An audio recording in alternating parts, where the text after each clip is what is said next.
Doctor Bruce, esta es la tercera ocasión en la que participo en esta asamblea de la ANDI como presidente de la República. Tuve el inmenso honor de participar en otras ocasiones como precandidato, como senador de la República, pero hoy quiero venir a hacer reflexiones trascendentales. La primera, y es muy importante, reafirmar la importancia que tiene para nuestro país y que tiene para el mundo el espíritu empresarial. Las empresas son motores de desarrollo, son vehículos de transformación colectiva, son herramientas para brindar oportunidades. Y usted me lo ha escuchado en repetidas ocasiones, nuestra Carta Política del 91 tiene en su artículo 333 ese fundamento definitivo donde nosotros como país reconocemos que las empresas tienen una función social. Y además apuntalan uno de los vehículos más importantes para generar equidad, que es la generación de empleos formales, dignos y estables. Por eso, nunca hemos flaqueado, nunca hemos dudado y nunca hemos sido ni seremos vergonzantes sobre la defensa del espíritu empresarial. Es muy común en las épocas del populismo y de la demagogia escuchar voces que buscan estigmatizar el desarrollo empresarial, llamándolos ricos para tratar de generar una fractura con quienes buscan denominar pobres para garantizar, cabalgar en esa confrontación su camino al poder. También quienes estigmatizan al sector privado suelen llamarlos los pocos y a los otros la gran mayoría. Y de nuevo lo que buscan intrínsecamente es una persecución que roza en lo demencial y en lo fratricida desde el punto de vista verbal para generar rupturas que solamente le favorecen a quienes son apóstoles del fracaso. Por eso nosotros hemos confrontado siempre esa dialéctica y no dejaremos de hacerlo nunca, porque entendemos que una sociedad solamente se transforma cuando logra hacer del espíritu empresarial un factor que genera animosidad positiva, que genera compromiso y que genera genuina aprehensión. Cuando vine por primera vez a la Asamblea de la ANDI como presidente de la República hace 2 años, dije con claridad que Colombia tenía que superar problemas estructurales en su concepción del desarrollo empresarial.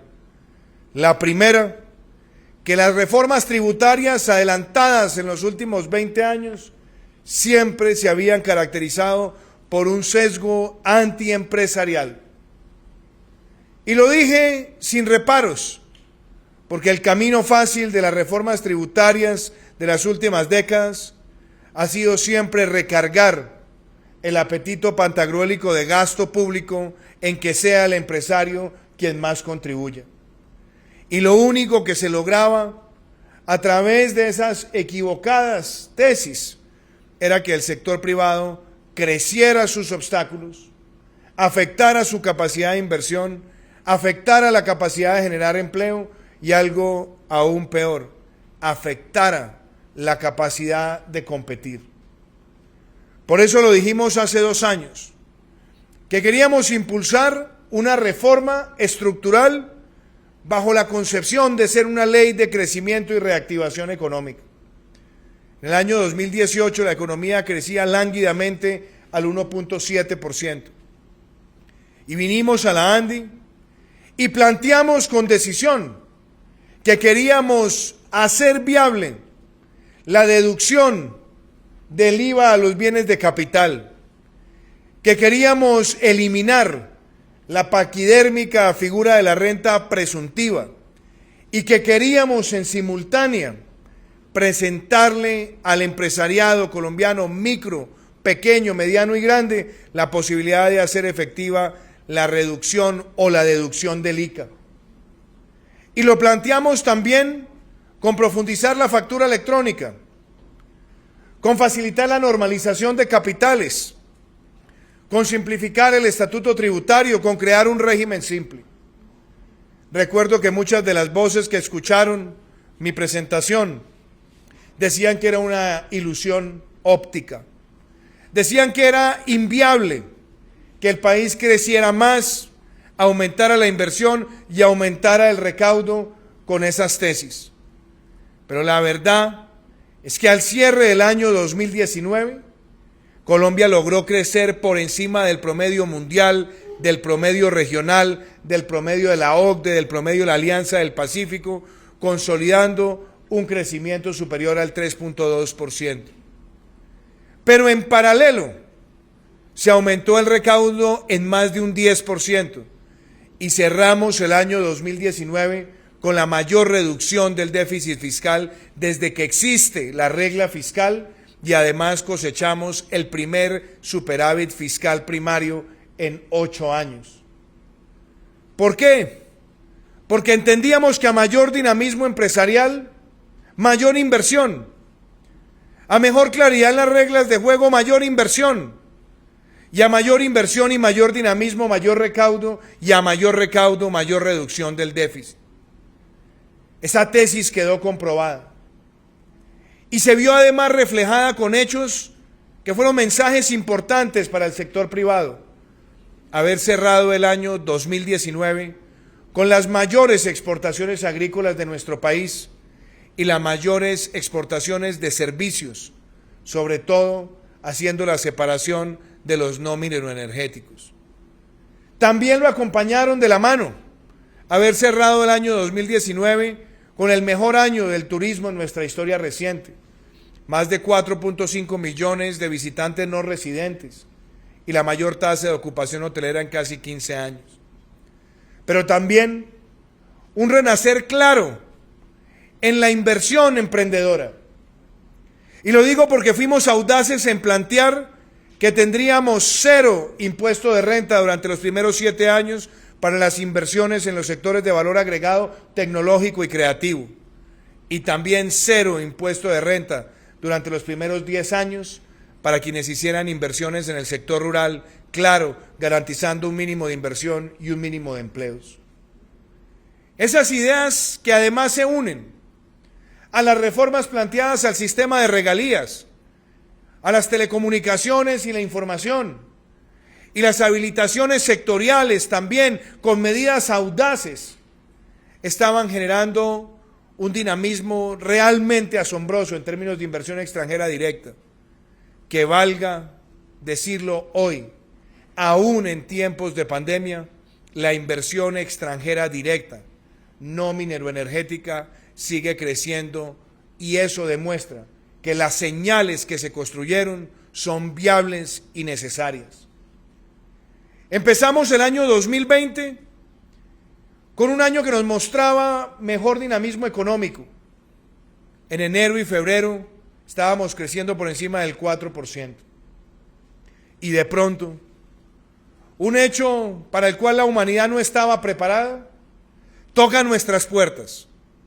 Aparece el COVID-19 y la manera en la que ha sido enfrentada en el mundo entero, dado que se trata de un virus respiratorio agudo de rápida propagación, trae consigo efectos económicos y sociales que nunca estuvieron en el pronóstico de ningún analista. Con todo, y que además hoy lo veía en la intervención del doctor Klaus Schwab, nos podía reflejar que en los últimos reportes de riesgos del Foro Económico Mundial de la última década, siempre aparecía la palabra pandemia en algún lugar, pero nunca nadie la sintió cercana.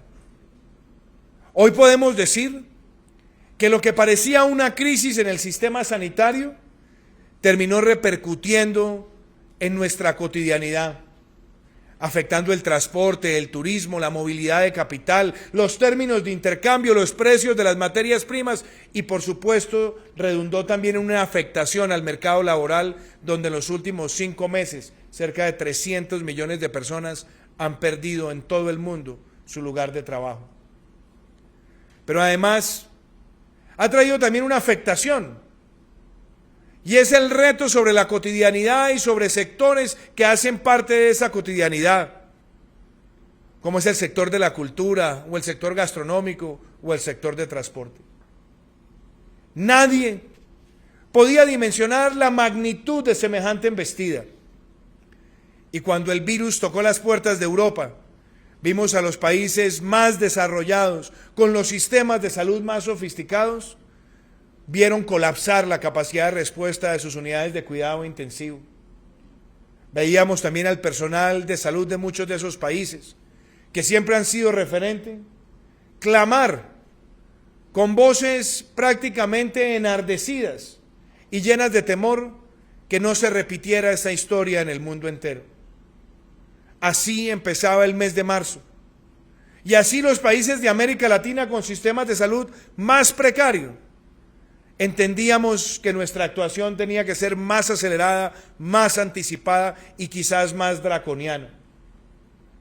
Porque si nosotros tomábamos el riesgo de cualquier sistema de reacción demorada, traería consigo unos escenarios dantescos en términos de muertes y contagios. De hecho, los escenarios que se construyeron en su momento para Colombia reflejaban que hubiéramos podido llegar a días donde en un solo día tendríamos cientos de miles de contagios y hubiéramos tenido acabada nuestra capacidad de respuesta en el sector hospitalario y hubiéramos tenido que desafortunadamente contar cientos de miles de fallecidos. Pero Colombia entendió cuál era el reto y no nos dejamos tentar por los resultados que llevábamos alcanzados en enero y febrero en términos de crecimiento para no actuar oportunamente, sabiendo que nos traería afectaciones, sabiendo que sacrificaríamos en gran parte lo cosechado durante casi 20 meses de gobierno. Pero privilegiamos la salud y la vida, y lo privilegiamos con dos objetivos: quitarle velocidad exponencial a la pandemia, proteger la capacidad de respuesta, fortalecer la capacidad de respuesta y, claro, tener también la suficiente inteligencia en el actuar basado en la ciencia para que no cayéramos en los discursos que surgieron, que hablaban de un dilema, de un antagonismo entre la protección de la vida y la salud y el desarrollo económico y social. Entendimos que teníamos que actuar con gradualidad, con velocidad y con drasticidad, pero también manteniendo una capacidad productiva para que no flaqueáramos en el abastecimiento, ni de bienes ni de servicios, y que pudiéramos tener una parte sustancial de nuestra economía operando. Hoy reflexiono sobre lo que han sido estos 5 meses, sus lecciones, sus enseñanzas, sus impactos, y yo creo que es pertinente, doctor Bruce y apreciados empresarios, reconocer varias cosas. Tomamos la decisión del primer aislamiento preventivo obligatorio el 25 de marzo. Y entre el 25 de marzo y el 11 de abril tuvimos funcionando cerca del 40% de la oferta económica. Y a partir del 11 de abril hasta el día de hoy, mantuvimos siempre un dinamismo de recuperación gradual de la vida productiva que nos lleva a hoy tener cerca del 90% de nuestra actividad económica desde la oferta funcionando. Pero hacerlo también alcanzando otros resultados. Y yo los quiero señalar. Nosotros empezamos a enfrentar la pandemia teniendo una de las proporciones de unidades de cuidado intensivo por millón de habitantes más elevadas de la región y tal vez del mundo. Pero en estos 5 meses la duplicamos. Hoy tenemos cerca de 19 unidades de cuidado intensivo por 100.000 habitantes, superando a los países de Sudamérica y siendo superados por países como Alemania o los Estados Unidos con sistemas de salud mucho más robustos y más financiados. Pero nuestra proporción hoy supera la de Francia, o la de Italia, o la de España. Y eso demuestra que tenemos rápida capacidad de adaptación y que creamos el entorno institucional para en un momento de escasez internacional lograr que llegara a nuestro país la capacidad de atención crítica y que hoy nos permite tener mucha más capacidad de recuperación de vida productiva porque tenemos un sistema de salud mejor preparado para las eventualidades. Pero también reconozco que se creó con el FOME, que ha sido además muy bien dirigido por Luis Guillermo Plata, que trabaja de la mano y articulada con Fernando Ruiz, la Reserva Estratégica Nacional, con más de 80 millones de piezas de protección personal para ser desplegadas en el territorio nacional. Aumentamos la capacidad de pruebas, siendo el primer país de América Latina en adquirir esa capacidad y que hoy tiene más de 100 laboratorios en todo el territorio, procesando en tiempo real, y donde hemos tenido dificultades, pero las hemos superado con la diligencia y la articulación de todos. Pero no solamente eso. En estos 5 meses, gracias a las medidas concebidas y al trabajo denodado de alcaldes y gobernadores de la mano con el gobierno nacional, se han logrado esos propósitos teniendo tasas de muertes por millón de habitantes y de contagios por millón de habitantes que nos permiten mirar con optimismo, más no con triunfalismo, nuestro desempeño y situarnos en una mejor posición a la de muchos de los países que siempre hemos admirado por su nivel de desarrollo. Y en paralelo, hemos activado mecanismos de protección al sector privado. Se han producido 2 emergencias económicas que nos han llevado a promulgar más de 100 decretos, sometiéndonos a la revisión oportuna, soberana e independiente de la Corte Constitucional. Pero en esos decretos se ve la capacidad de Colombia de articular mecanismos como el PAEF, que han subsidiado el 40% del salario mínimo legal a más de 2.8 millones de colombianos que trabajan en más de 135.000 empresas que vieron afectada su facturación un 20% o más. Vimos crecer y nacer el ingreso solidario, al cual hacía referencia hoy la Premio Nobel de Economía Esther Dulfo, donde ella podía observar cómo en un tiempo récord nuestro país llegó a tener un sistema de transferencia a personas que nunca habían recibido recursos por parte del Estado. Y en 5 meses llegamos a tener el mismo número de beneficiarios que Familias en Acción, que tardó casi 20 años en consolidarse como un programa estructurado de transferencias condicionadas. Se avanzó en la devolución del IVA a 1 millón de familias. Se avanzó también en los giros extraordinarios de Familias en Acción y Jóvenes en Acción. Se avanzó en los giros para el adulto mayor y logramos la cobertura universal de mayores de 70 años en condición de vulnerabilidad. Logramos hacer reprogramación tributaria, facilitar retiros de la seguridad social para trabajadores afectados, poner en marcha un mecanismo de protección al cesante, sacar líneas de crédito con el 90% de garantías para la protección de las nóminas. Y logramos también articular con los gobiernos subnacionales mecanismos de respuesta con líneas de crédito especializadas, como son los programas de Reactiva en cabeza de Bancoldex. Todo esto, apreciado doctor Bruce y queridos empresarios, ha hecho parte de la respuesta de Colombia, pero sabemos que el reto hoy es mayor.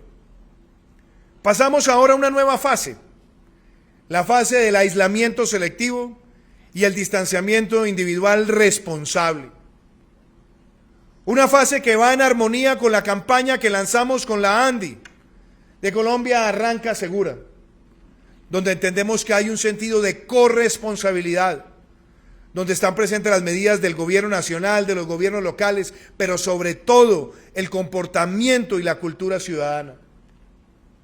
Donde queremos defender las libertades, la libertad de empresa, la libertad de empleo, pero donde tengamos claro que las medidas de bioprotocolos y las medidas personales son las que nos garantiza seguir adelante, sobre todo reconociendo, como lo ha dicho la Organización Mundial de la Salud, que frente a esta enfermedad no hay todavía una vacuna probada, no hay un tratamiento probado y nadie puede certificar que adquiere inmunidad de carácter permanente.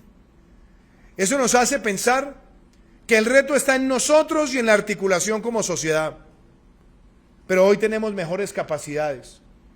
Y dicho eso, como gobierno, reafirmo el compromiso que he tenido en repetidas ocasiones en esta asamblea. Y es el de que Colombia tenga una inyección grande de inversión, que genere empleos y que abra oportunidades. Por eso lanzamos el compromiso con Colombia el pasado 20 de julio, cuando le rendimos nuestro informe a la nación.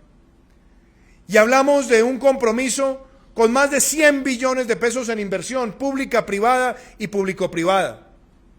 Y hablamos de generar más de 1 millón de empleos. Y eso ocurre con cada uno de sus componentes. El compromiso con el empleo, que busca consolidar 22 proyectos de inversión en infraestructura para ejecutarlos con más velocidad.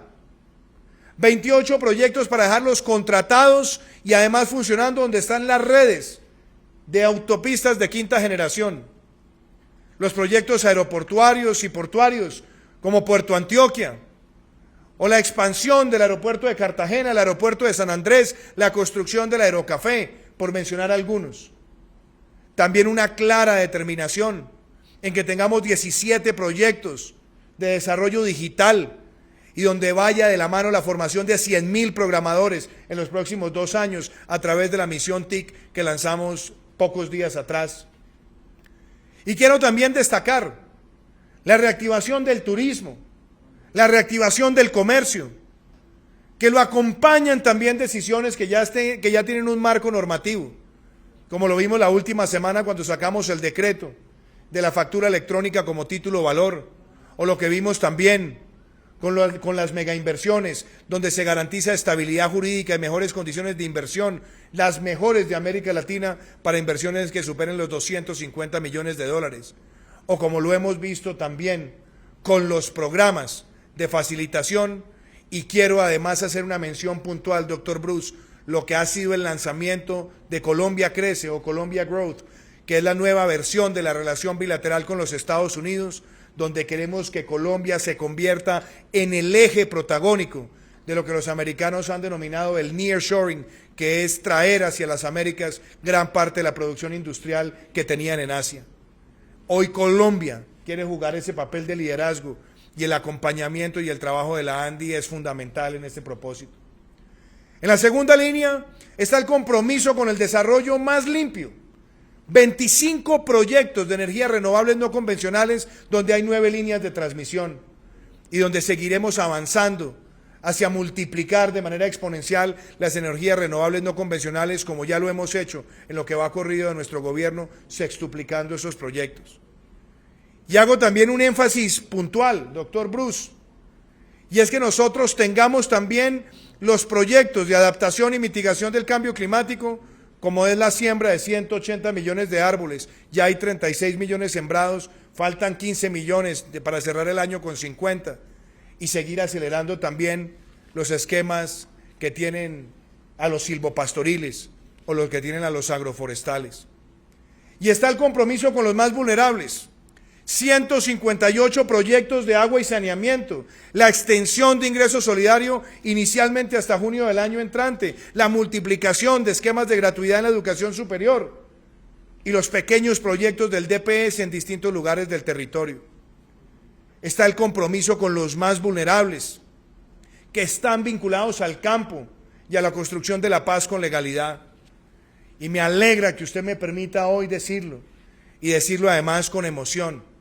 Cuando hablamos de esos proyectos, tendremos en los próximos 2 años la mayor inversión en un periodo tan corto en vías terciarias y la mayor aceleración para las obras PEDET en los 170 municipios más golpeados por la violencia, de la mano con el catastro multipropósito y también con un ordenamiento de la producción nacional que trae consigo la profundización de la agricultura por contrato, y donde tendremos el mayor servicio de extensión que haya visto nuestro país, pero con una idea, la de generar cadenas de valor en materia de producción agroindustrial, llevando a cabo la idea necesaria de las zonas económicas de desarrollo rural contempladas en la Ley 160 de hace varias décadas, pero que nunca había tenido cabida.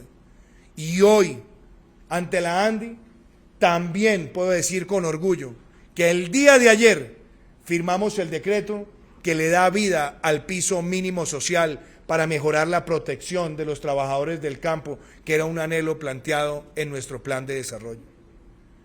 A esos proyectos se le agrega también la transversalidad del compromiso con la salud. Pero quiero hoy decirlo con mucha claridad, como se lo transmití a la Junta de la ANDI hace varias semanas. Acogemos el decálogo planteado por ustedes para la recuperación de la inversión industrial en nuestro país, para la recuperación de la micro, pequeña, mediana y gran empresa y para la dinamización del empleo, donde está presente comprar lo nuestro y una agenda de reformas que impacten en esos propósitos. Y hoy también quiero ratificar algo. El sector privado de Colombia ha sufrido producto de esta crisis. Y yo quiero decirle a tantos empresarios que sé que me debo situar en sus zapatos, porque he visto a micro, pequeños, medianos y grandes batallar y luchar para proteger sus empleos, para mantener su línea de producción. Frente a todas las propuestas que hay sobre la mesa, no podemos quedarnos sin decir sí o no, sino en buscar las opciones que nos permitan a nosotros reactivar nuestro tejido empresarial. Por eso no vamos a descansar en ningún esfuerzo para identificar las mejores soluciones que sean viables desde el punto de vista material, que sean viables desde el punto de vista fiscal y que contribuyan al espíritu empresarial de Colombia. Y hoy también quiero dejar anunciado la creación de un grupo de alto nivel, donde está el sector público y el sector privado, para la reactivación empresarial. Que podamos escuchar las propuestas, las ideas, construirlas. Y hay algunas frente a las cuales ya he dado instrucciones precisas. Primero, que de cara a esta nueva etapa que empieza a partir del 1 de septiembre, y reconociendo que vamos a extender el PAEF hasta el mes de diciembre, también habilitar las líneas de crédito con garantías. Ojalá entre el 80 y el 90%, para lo que antes era de protección de nómina, también pueda mutar y transformarse hacia capital de trabajo. Que habilitemos líneas de garantías a través de bonos, donde podamos nosotros también tener garantías cercanas al 70%, o si es del caso, algo superior, y que nos permita integrar las medidas de salvamento, ayuda, protección y estímulo con el desarrollo de los mercados de capital. Eso también tiene que ver con la apertura de nuevas líneas y la capacidad de diseminarlas, pero sobre todo llegarle de manera directa al pequeño y mediano empresario, sobre todo al pequeño y al micro, a través de mecanismos especializados con Bancoldex. Estas son medidas que están ahí, medidas que seguiremos profundizando y muchas que vamos a trabajar con ustedes. Y yo quiero cerrar mi intervención haciendo también reflexiones sobre Colombia y su futuro. Usted hablaba de la legalidad, doctor Bruce, y la legalidad es fundamental, porque yo creo genuinamente en la construcción de la paz. Pero en nuestro gobierno también hemos sido claros que nosotros tenemos una política de paz, pero no hacemos política con la paz. Y la paz requiere de legalidad, y la legalidad requiere que no haya impunidad, y la legalidad requiere que se enfrenten las principales causas de la violencia, sin dubitaciones, sin maniqueísmos, sin tratar de sacarle réditos políticos a las realidades, porque tenemos que enfrentar con toda la determinación el narcotráfico, en la puesta en marcha de lo que ha sido nuestra política de ruta futuro, que es integral y que enfrenta los cultivos ilícitos, el lavado de activos, las cadenas de suministro, la desarticulación de las redes. Cuando empezó nuestro gobierno, habíamos visto un crecimiento exponencial de los cultivos ilícitos, que entre el 2015 y el 2018 pasaron de menos de 60.000 hectáreas a más de 200.000. Enfrentamos las estructuras, hemos dado de baja más de 115 cabecillas, hemos logrado la mayor reducción de los cultivos ilícitos en 6 años y a hoy hemos consolidado una de las menores tasas de homicidio de los últimos 40 años y en lo que va corrido del año 2020 llevamos una reducción del 11%. Pero hay hechos que nos acongojan y nos duelen y no queremos taparlos jamás, como son las expresiones de violencia que hemos visto en las últimas semanas, muchas de ellas activadas por esos grupos al servicio del narcotráfico.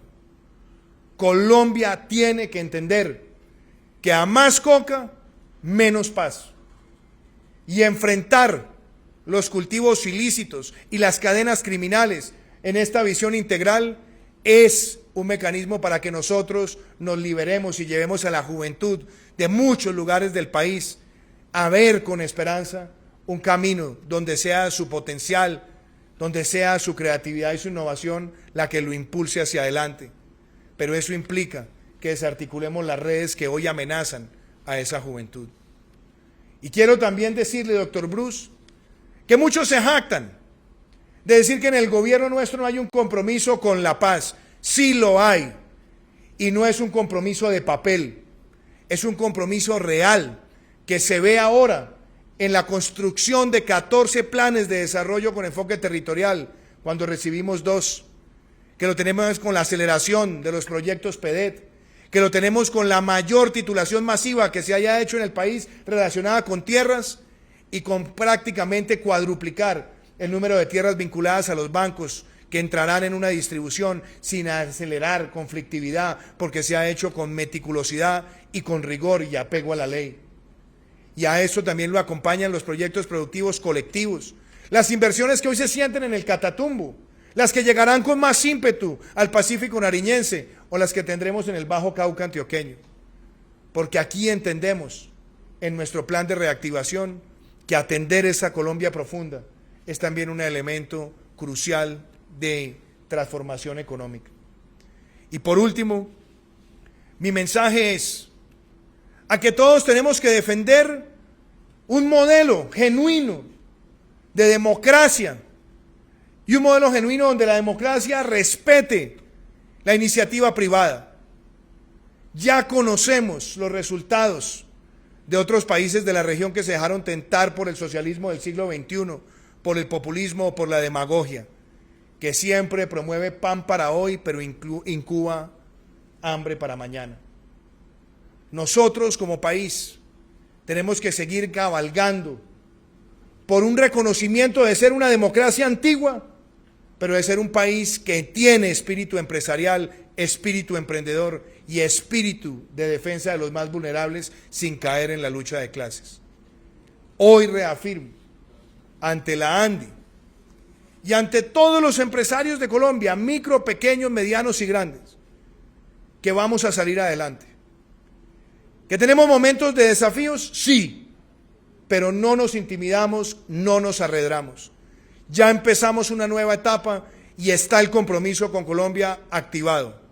Ahora entre todos y con la creación también de esta comisión de alto nivel para la reactivación empresarial, pongámonos en esa tarea, la de ser un país que construye y no se deja destruir, la de ser un país de soluciones y no de agresiones, la de ser un país de avanzar y no de parar.